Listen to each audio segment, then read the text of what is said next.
The Front is a Brickfilm from Twickabrick set in a post-apocalyptic world where humans are under threat from steampunk-style robots named steamers. Samuel Coward is fleeing from such machines when he is rescued by a makeshift regiment of soldiers holding the line against the steamers who pressure him into joining their cause. Coward soon becomes conflicted as to whether to stay or fight, or if he should continue his journey into steamer-free territory.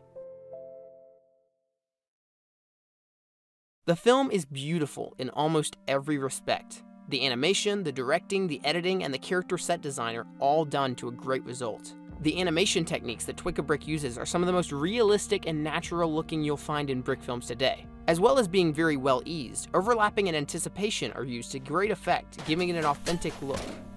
The camera angles and movement, although subtle, are astonishing in numerous places. Watching this will definitely make one realize how useful webcams are for cinematography. One's coming through! Oh! Twickabrick manages to portray the setting of their film very well through both set and sound design. Everything from the sergeant's office to Coward's village were built tremendously. Sound effects are used for the smallest of things, such as bush rustles and the hiss of gas leaking from battle-damaged steamers, adding great detail that a lot of other Brick filmers fail to achieve. The echoing sounds of gunshots in the video especially establish the scenes exceptionally well. However, while the film may have an excellent score and sublime sound design, the voice acting is poor in places, particularly during the final battle. The soldiers don't sound too bothered by the situation they find themselves in, and Coward, although not badly voice acted, is very stereotyped in terms of his voice. But by far the worst part is when one of the soldiers is thrown into the air by a steamer. His scream is awfully unsuitable. The story is very entertaining and an original and interesting view.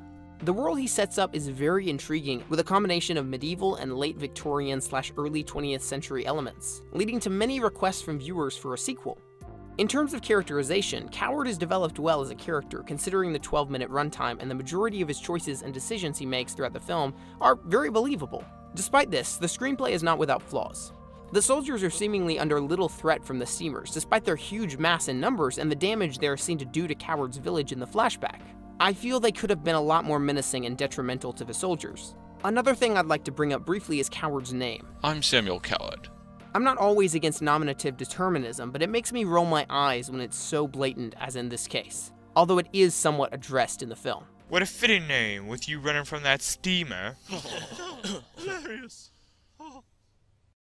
In the end, the film does have its flaws, but the good definitely outweighs the bad.